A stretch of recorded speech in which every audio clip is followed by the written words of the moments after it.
गर्मी में फ्रिज बहुत जल्दी मेसी हो जाता है, ख़ास तौर पर बकरीद के दिन या इसके फ़ौरन बाद जब अनएक्सपेक्टेडली लाइट चली जाती है या फ्रिज की स्मेल, पानी का जमा हो जाना और कूलिंग इश्यूज भी शुरू हो जाते हैं।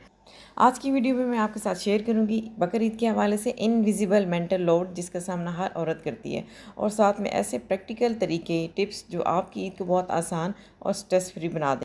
जी अस्सलाम वालेकुम, मैं हूं हमना अली। कैसे हैं आप सब? मैं बिल्कुल ठीक हूँ अल्हम्दुलिल्लाह।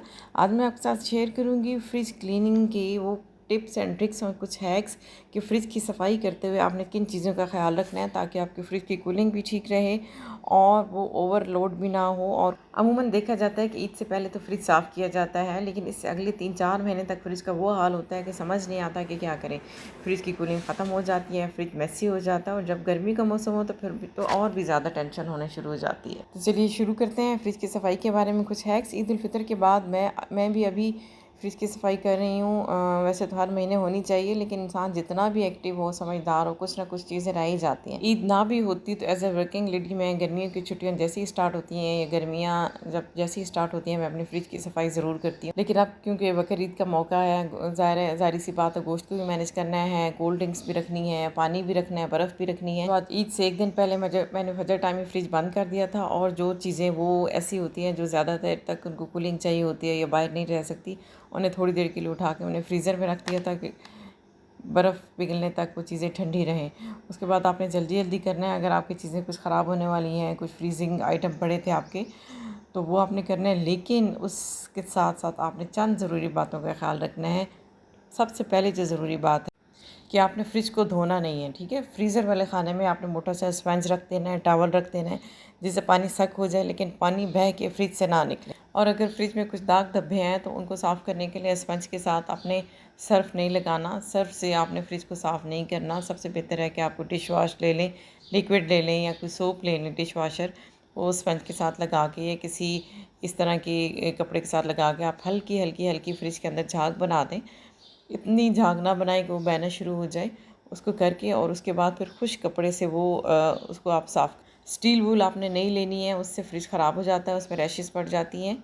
और इसमें कुछ जल्दबाजी वाला काम भी नहीं करना कि बर्फ़ मेल्ट नहीं होती। आपको पेचकस ले लें या छुरी ले लें या कोई नोकदार चीज़ ले लें, लेट इट मेल्ट इट। पहले इसको बर्फ़ को आराम से खुद ही मेल्ट होने जाए, या स्क्रैपर होता है आमतौर पर फ्रिज के साथ होता है, आप बस वही यूज़ करें।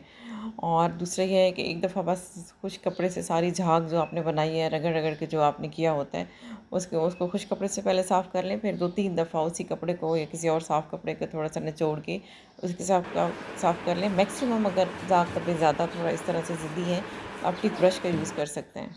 इसके अलावा फ्रिज के जो डोर हैं उनके उनके जो रबड़ होते हैं वो बहुत ख़राब हुए हुए होते हैं, चीज़ें फंसी होती हैं, गंद होता है।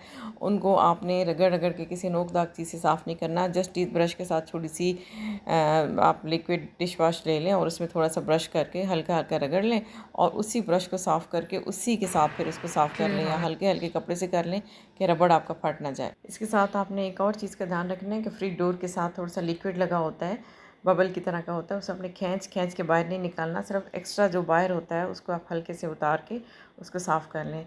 साथ ही फ्रीज़र में जब फ्रीज़र बिल्कुल साफ़ कर लें, खुश्क हो जाए फ्रीज़र है, तो ये जो सुराख है, ये जो आपको स्क्रीन पे नज़र आ रहा है, ये आपका खाली होना चाहिए। गोश्त रखना है, या मैं वैसे भी रूटीन में ये इटालिक शीट लगाती हूँ कि कोई चीज़ अगर गिर जाए, बच्चों वाला घर है, कोई चीज़ गिर जाए तो वो चिपक जाती है बिल्कुल, और जब तक फ्रिज हम पूरा मुकम्मल खाली करके साफ़ ना करें वो ख़राब भी रहता है। इसके लगाने का ये होता है कि हम इस शीट को ऊपर से साफ़ कर लें तो ये नीचे फ्रीज़र के साथ या इसकी सरफेस के साथ कोई चीज़ नहीं चिपकती। ये देखिए, इसको मैंने कट करके सुराख वाला हिस्सा आपने खाली करना है। इससे ये होता है कि जो एक्स्ट्रा फ्रिज का पानी है, जिस तरह लाइट जाती है वो तो पीछे ट्रे में गिरता है, फ्रिज के अंदर इकट्ठा नहीं होता। इसी तरह फ्रिज में जो मेन जो ड्रेन का सुराख है उसको भी आपने किसी स्टिक के साथ या किसी बिल्कुल पतले ब्रश के साथ उसको साफ़ कर लेना है, हल्का सा थोड़ा सा नीम गर्म पानी करके।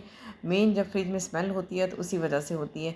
मैंने वो किया तो है, लेकिन मेरे ख्याल में वो शॉर्ट का साइज़ है तो वो लॉन्ग की साइड के साथ मुझसे एडजस्ट नहीं हो सका, वो वीडियो मिस हो गई।